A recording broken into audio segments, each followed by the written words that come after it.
Good evening and welcome. Settle in however you feel most comfortable, maybe under a warm blanket, with your shoulders soft and your jaw unclenched.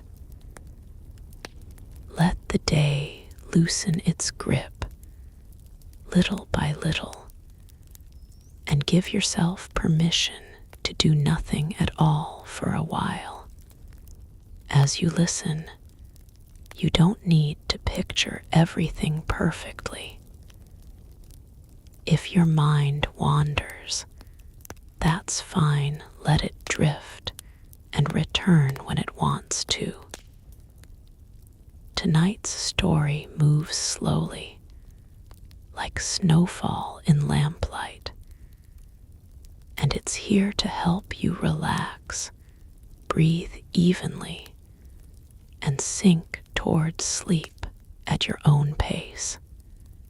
Outside, winter has been busy for hours. Snow has been falling since late afternoon, at first in thin, testing flakes, then with more confidence, until the world feels padded and quiet. The air is full of that particular hush that comes when sound has nowhere to land, when rooftops, fences, and evergreen branches have all been wrapped in soft white layers that absorb the sharp edges of noise. A small chalet sits a little back from the road, half hidden among trees that look darker by contrast, their needles carrying bright burdens of snow. The windows glow a warm amber, steady and patient, like a promise kept. Light spills onto the porch in a gentle fan, showing the steps where snow has already begun to gather again, blurring the lines where wood ends and winter begins. A guest arrives alone, not in any hurry, following the faint line of footprints left earlier in the day. The walk has been pleasant, the kind that leaves the body warm from movement and the cheeks tingling from cold. Snow clings to the hems of trousers and to the edges of boots, and a few flakes have melted into the knitted scarf, making the fibers feel heavier at the neck. The guest pauses at the door, just for a moment, letting the quiet settle. Beyond the porch railing, the forest is still, not silent exactly, but holding its sounds close, an occasional soft sigh as snow slips from a branch, the smallest creak of wood adjusting under winter's weight. The guest turns the handle, and the door opens with a gentle resistance, as if the warmth inside has been carefully stored and doesn't want to spill out too quickly. Warm air meets cold air, and there's a soft, comforting swirl around the ankles.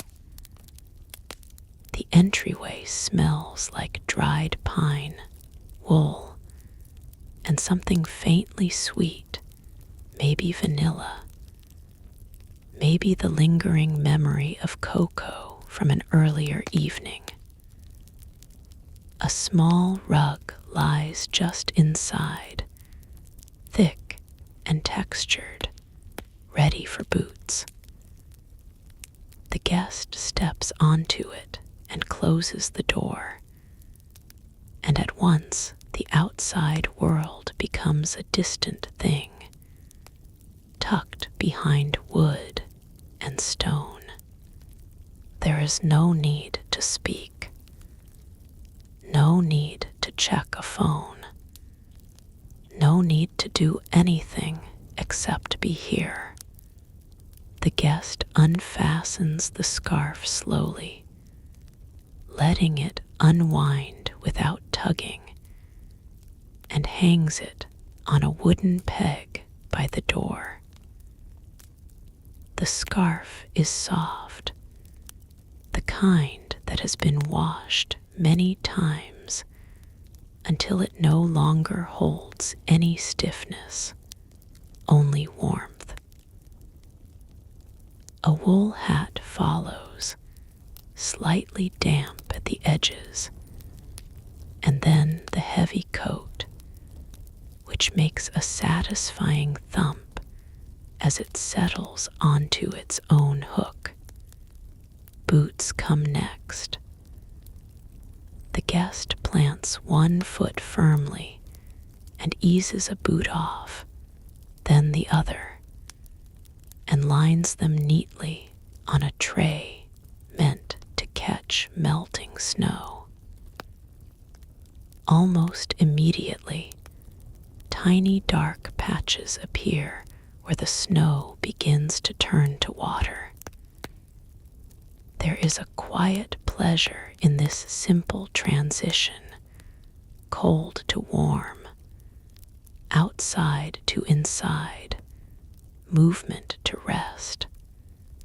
The guest's fingers find the gloves, thick and insulated, and they feel a little stiff with cold. Snow has wedged itself into the seams, and the cuffs are damp. The guest rubs them gently together, shaking loose a few crystals that scatter like salt. Then, with an unhurried purpose, the gloves are carried deeper into the chalet toward the hearth where warmth is most reliable. The main room opens up in a way that feels welcoming rather than grand. Wooden beams cross the ceiling, honey-colored and softly lit. A sofa sits near the fireplace, draped in a plaid wool blanket, and beside it, a low chair with a cushion that looks slightly indented, as if someone has sat there often with a book. On a shelf, there are mugs in mismatched shapes, and a small stack of firewood arranged like something both practical and decorative. The fireplace is alive, not roaring, not demanding attention, but steady, flames moving in slow, bright gestures behind a simple screen. The sound is a gentle crackle, the occasional crisp snap of resin in the wood, like punctuation in the quiet. The firelight shifts across the room in warm waves, and every time it flickers, the shadows move a little, as if the chalet is breathing.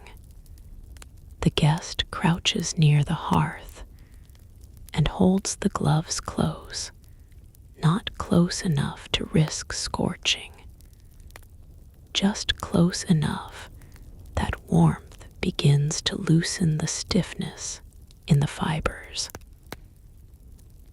A small drying rack sits nearby, designed for this exact ritual, and the guest drapes the gloves there so air can circulate through them. The sight of them hanging, practical, patient, brings a small sense of order, as if the evening has been gently arranged.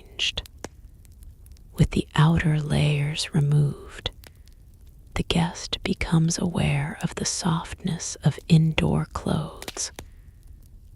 A sweater with a slightly fuzzy surface, socks that hug the feet, and trousers that don't resist movement. Wool is present in small ways everywhere: blankets, rugs, a scarf left on an armrest.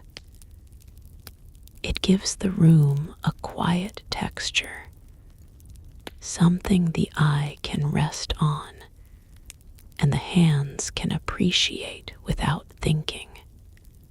The guest walks toward the kitchen area, which is part of the same open space. The floorboards creak softly underfoot, not in complaint, but in acknowledgement. The kitchen is compact and tidy. A wooden counter, a kettle, a small stove, and a sink beneath a window that looks out into the snow. Outside that window, flakes fall steadily, visible in the porch light like drifting sparks. The snow doesn't rush. It doesn't need to. It simply keeps arriving, layering itself over the world in a slow, careful way, softening everything it touches. The guest selects a mug from the shelf.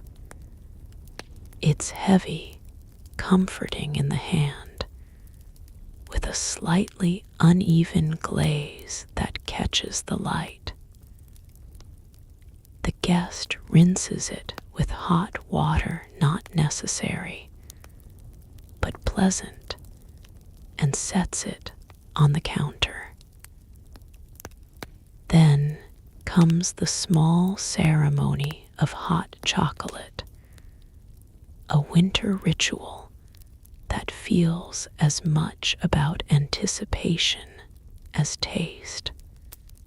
A tin of cocoa sits in the cupboard, along with a jar of sugar, a small bottle of vanilla, and a tin of cinnamon.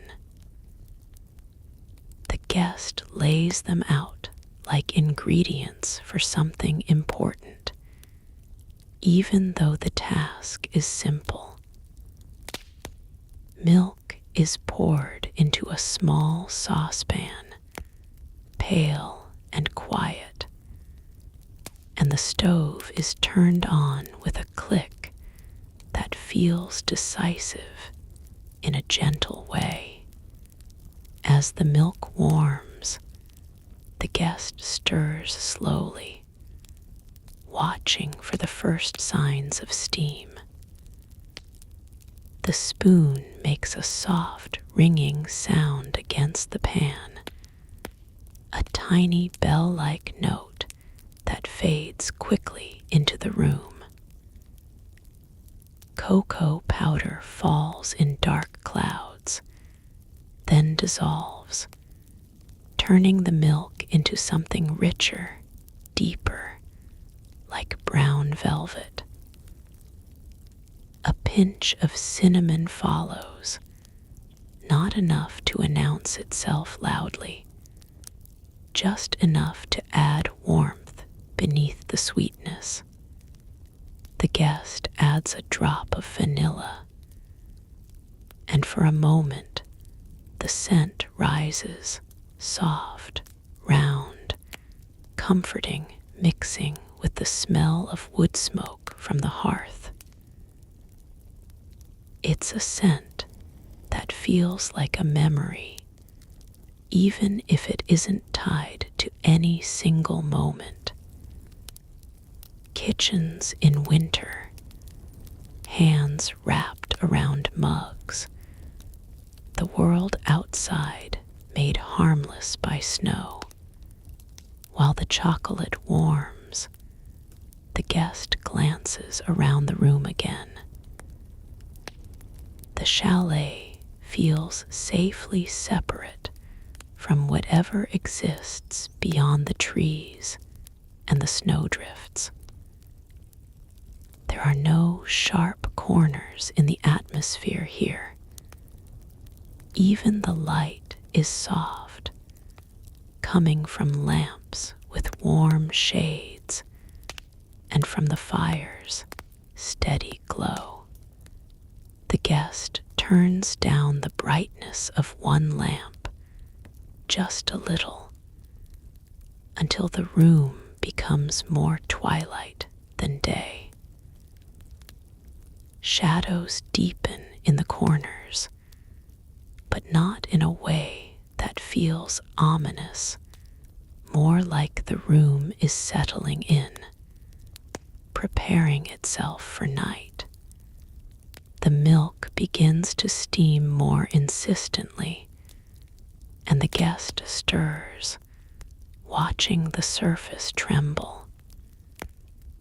A small bubble rises and breaks, then another.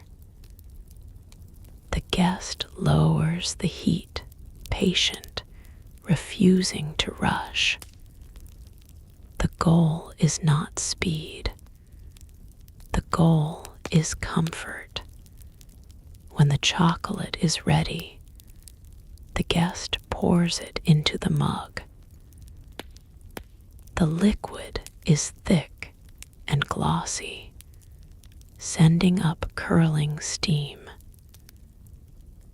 The guest sets the saucepan in the sink to soak, another small act of kindness to the future, and then lifts the mug with both hands, letting the heat seep into the palms. The first sip is careful because it's hot, and because there's pleasure in waiting a second longer.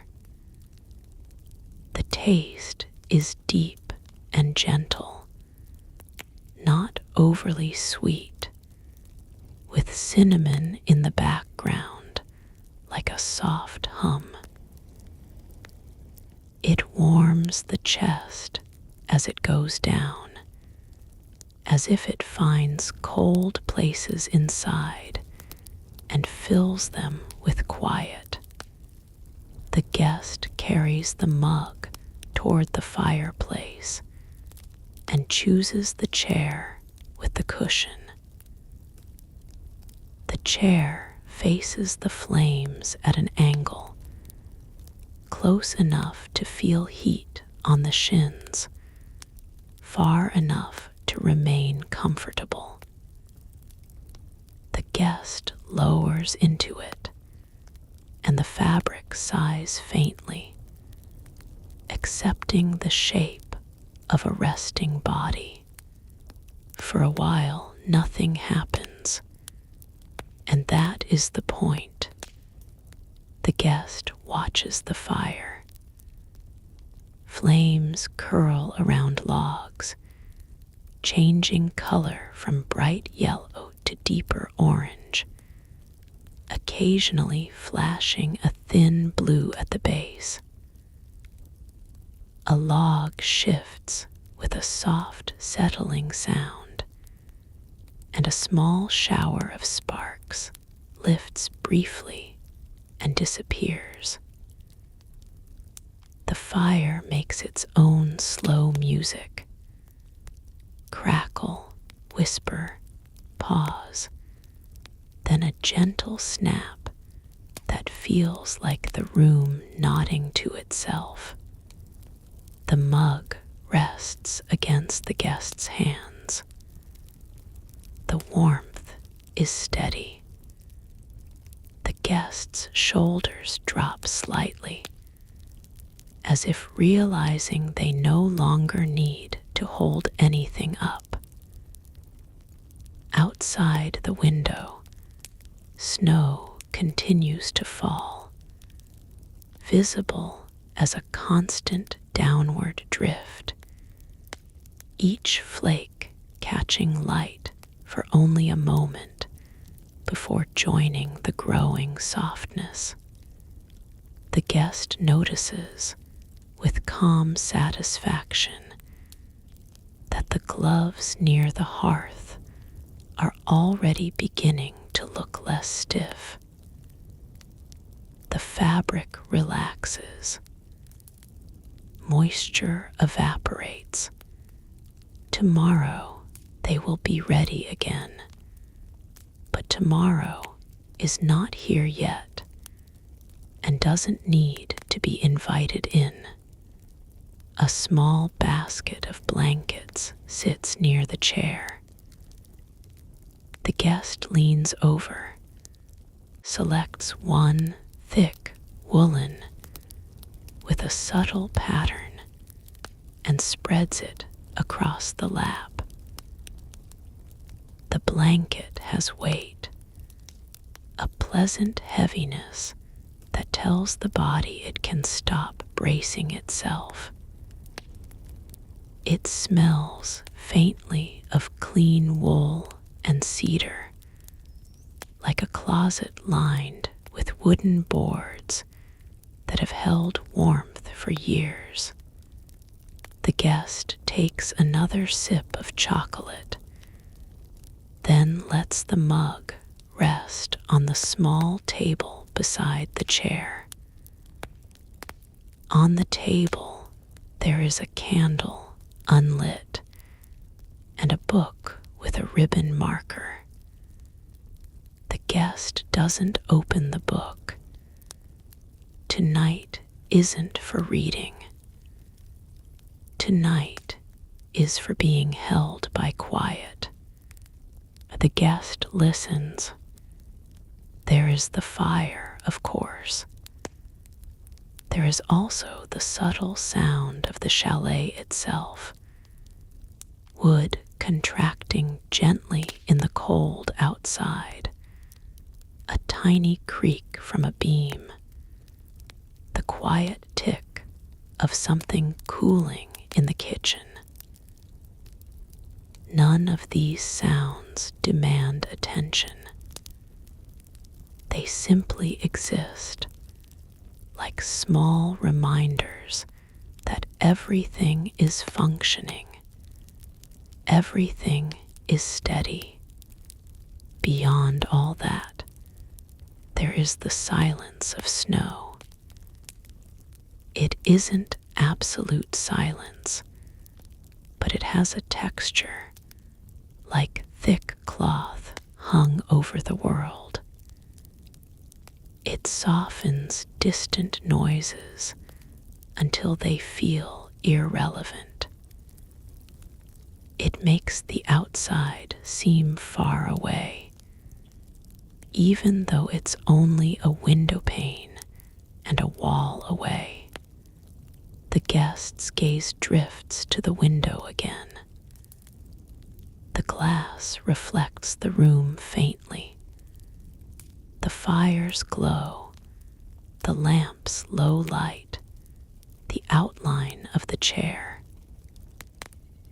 Behind that reflection, the snow continues to write its slow story onto the night, adding layer after layer to the porch railing, the steps, the shrubs buried into rounded shapes. In another life, perhaps, the guest would be thinking about schedules, messages, tasks left unfinished. But in this chalet, in this evening, those thoughts arrive less frequently. And when they do, they feel muffled too, softened by warmth, dulled by the rhythm of the fire and the snow. The guest takes a deeper breath, noticing the smell of the room again. Wood smoke, yes, but not harsh, more like the sweet, dry scent of burning pine and spruce. There is also the smell of the logs stacked nearby, unburned, clean wood, sap, a faint sharpness that suggests the forest beyond. And woven through it all is wool, warm and animal soft, and the last traces of vanilla from the cocoa. The guest shifts slightly in the chair, finding a position that feels effortless. The blanket is adjusted higher, over the knees. The guest flexes toes inside thick socks, feeling heat returning fully to the feet. The body, after the walk, seems satisfied, pleasantly tired, comfortably used, not exhausted. On the hearth, a small metal poker rests beside a brush. The guest reaches for the poker with a calm, practical motion and nudges a log slightly to improve airflow. The fire responds immediately, brightening, flames lifting a little higher as if stretching. A fresh crackle fills the room, and for a moment the sound is more lively, then settles again into a steady rhythm. The guest sets the poker back carefully, the metal making a soft clink as it meets the stone. Then the guest returns both hands to the mug, reclaiming its warmth. Time passes in a gentle way here. It doesn't march, it drifts. The guest remembers the walk from earlier. The snow underfoot making that soft squeak that happens when the temperature is low enough. The way breath looked in the air. The way the trees seemed to lean inward slightly, as if listening. At one point, the guest had stopped on a small rise, looking over a clearing where snow fell into empty space, and had felt the mind become still without effort. That same stillness is easier to find now. It lives in the firelight and in the way the room holds warmth. It lives in the fact that nothing is required. The guest doesn't need to be productive. The guest doesn't need to optimize the evening. The guest simply needs to rest, and the chalet seems designed to support that. The hot chocolate is half finished now. Each sip slows the guest further, as if the warmth has a calming weight. The mug is set down again, and the guest folds hands loosely over the blanket, fingers relaxed. Outside, the snow thickens for a while, flakes growing larger, falling with slower, heavier movements. They land on the window ledge and cling there until wind brushes them away. The porch light creates a small world of visibility, and beyond it, the night is soft and indistinct. The guest watches the snowfall as if watching a slow performance. There is no plot.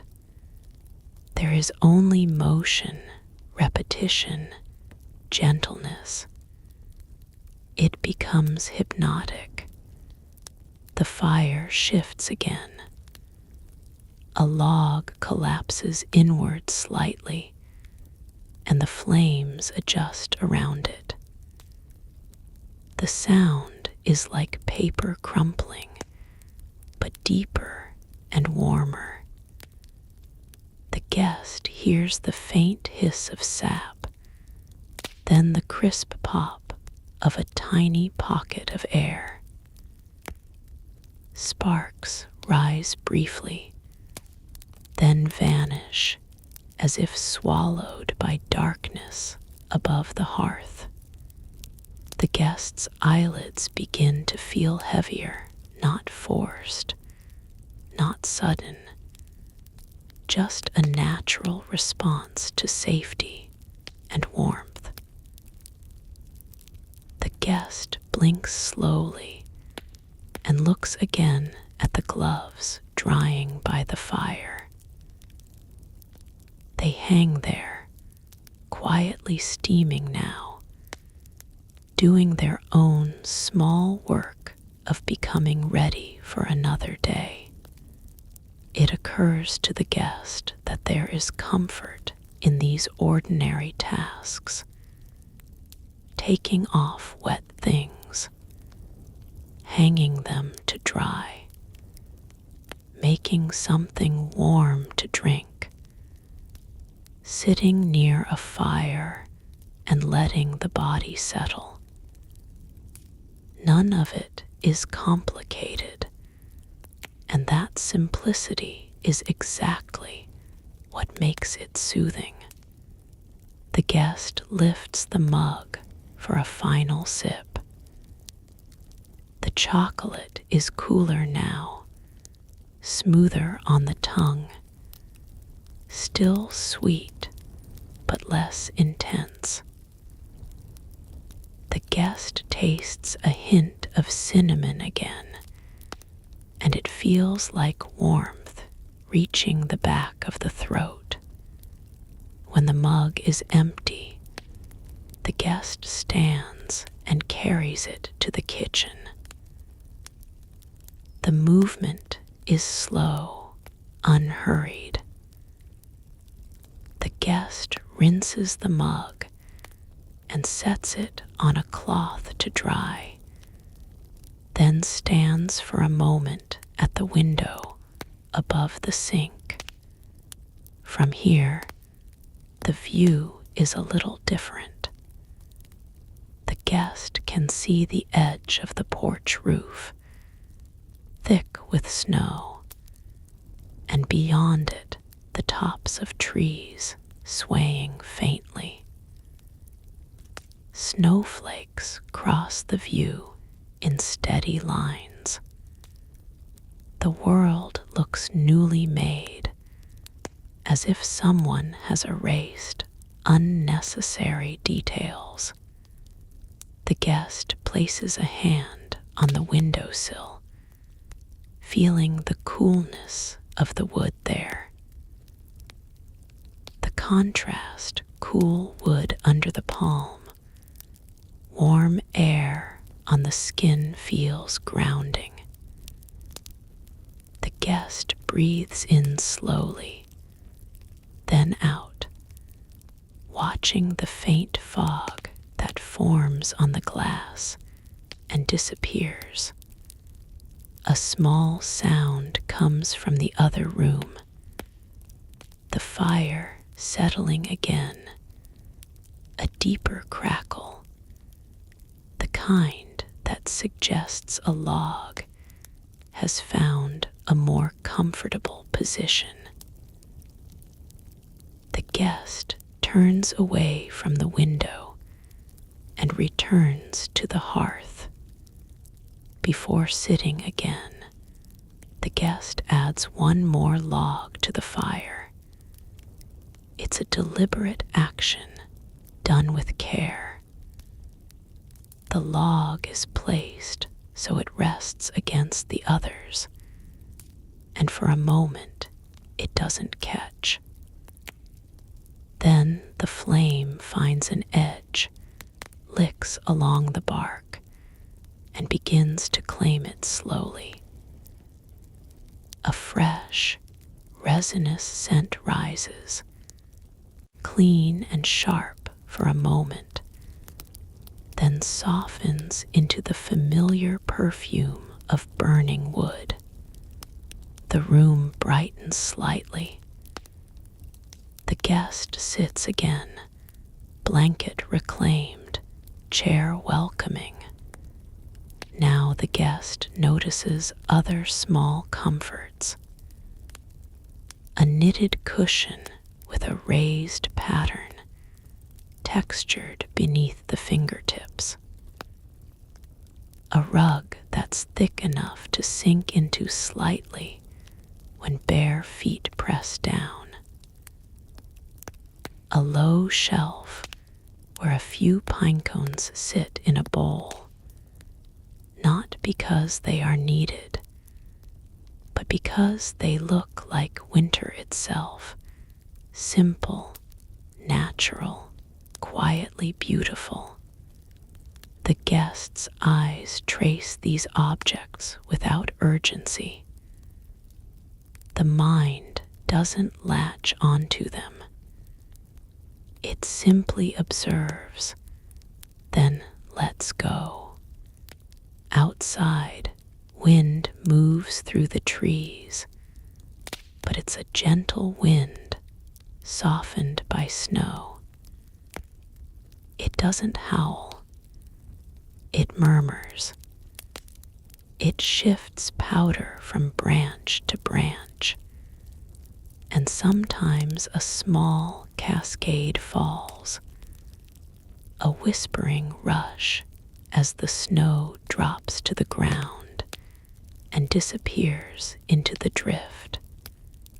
The guest feels grateful, but not in an excited way, more in a quiet, steady way, like a warm stone held in the pocket. Gratitude for shelter, for heat, for a room that asks nothing, for the simple joy of being dry and warm while snow keeps falling outside. The guest leans back in the chair. The head rests against the cushion. The blanket remains over the lap, and the guest's hands slip beneath it, finding warmth there. The firelight plays across the ceiling beams. Shadows move slowly, like the hands of a clock that has decided not to rush. Thoughts appear, little fragments from the day, but they don't stick.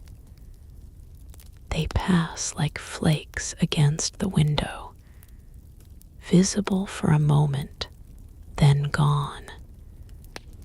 The guest doesn't chase them. The chalet seems to encourage this ease.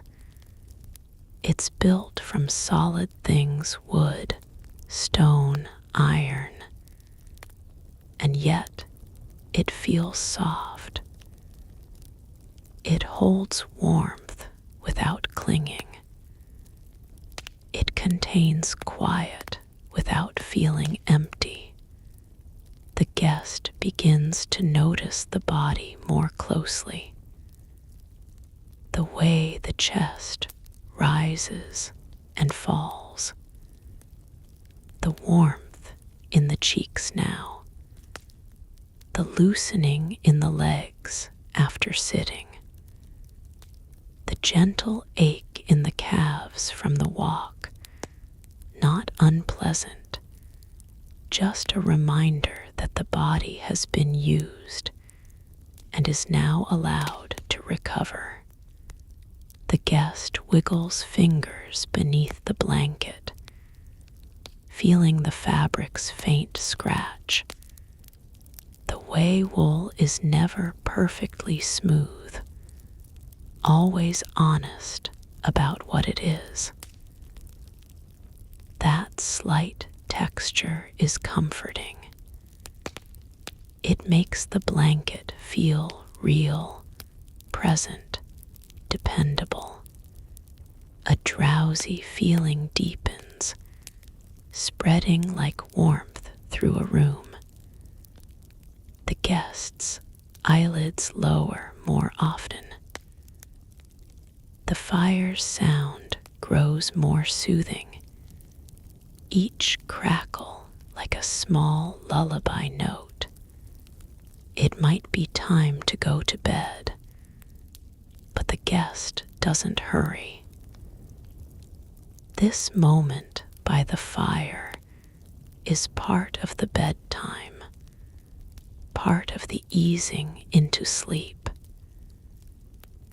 There is no hard line between awake and asleep tonight, only a gentle slope. The guest stands again slowly and stretches just enough to feel good. Arms lift overhead. Shoulders roll once. The spine lengthens and then relaxes. The guest walks to the drying rack and touches the gloves. They're warm now, almost fully dry. The guest squeezes them lightly and feels that they've softened, ready to be worn again. The gloves are placed back near the entryway, along with the hat and scarf. Everything arranged for an easy morning. It's a small preparation that feels kind, like leaving a glass of water on the bedside table before sleeping. The guest checks the door latch, not because it feels unsafe, but because the action is part of settling in. The chalet is solid, and the snow outside is thick, and everything feels enclosed in a quiet that protects. In the bedroom, the air is slightly cooler than by the fire, which is pleasant. The bed looks inviting. Thick quilt, crisp sheets, pillows that hold their shape. A small lamp on the bedside table casts a warm circle of light, and beside it sits a book and a folded pair of wool socks. The guest changes slowly, unhurried. Clothes are folded neatly and placed on a chair. The motions are gentle, as if the guest is trying not to disturb the calm that has gathered through the evening. Feet slide into the wool socks, and the warmth is immediate. Wrap tapping the toes like a soft mitten. Before getting into bed, the guest goes to the window.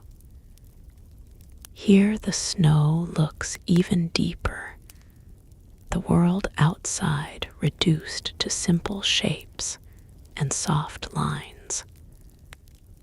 The porch railing is nearly buried now. The steps have disappeared under a smooth slope. Snow continues to fall, steady and patient, and the darkness beyond looks velvety rather than empty. The guest watches for a moment, letting the scene imprint itself. This is what the night is doing, covering the world, quieting it, making it gentle. Then the guest turns away, switches off the bedroom lamp, and leaves the door slightly ajar so the fire's glow from the main room reaches in faintly. The guest slips under the quilt, and the bed feels immediately warm, as if it has been waiting. The quilt is heavy enough to be comforting. The sheets are cool for a second, then quickly become neutral, then warm. The guest adjusts the pillow and settles on one side, knees slightly bent, hands resting loosely near the chest.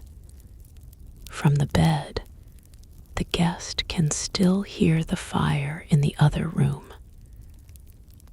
The sound is softer now, filtered by distance and walls, but it remains a steady presence. Occasionally, there is a brighter crackle, then it fades back into the background. The guest listens to that rhythm, and to the softer rhythm of snow tapping faintly against the world. The chalet makes small noises too, the tiniest creaks, like a ship at rest. But they are friendly sounds, proof of shelter and structure. Breathing slows. The guest inhales, feeling the chest rise gently, then exhales, letting the shoulders soften deeper into the mattress. Each breath feels easier than the last, as if the body is being taught how to rest. In the mind, images drift. The porch light in falling snow, the mug of hot chocolate, the gloves warming near the hearth. The guest doesn't hold them tightly. They float by, pleasant and calm. The guest's eyelids are heavy now, and blinking becomes slower until it stops feeling necessary. The body feels anchored, warm, and safe. The quilt holds everything in place, as if the bed is a quiet harbor. Outside, snow continues its careful work, layering the forest in softness. It will keep falling long after the guest has fallen asleep, but it won't disturb anything. It will only deepen the hush, making the night even gentler. The last clear thought the guest has is simple. Here, in this chalet, surrounded by wood and wool, and the steady breath of the fire, everything is quiet enough to let go.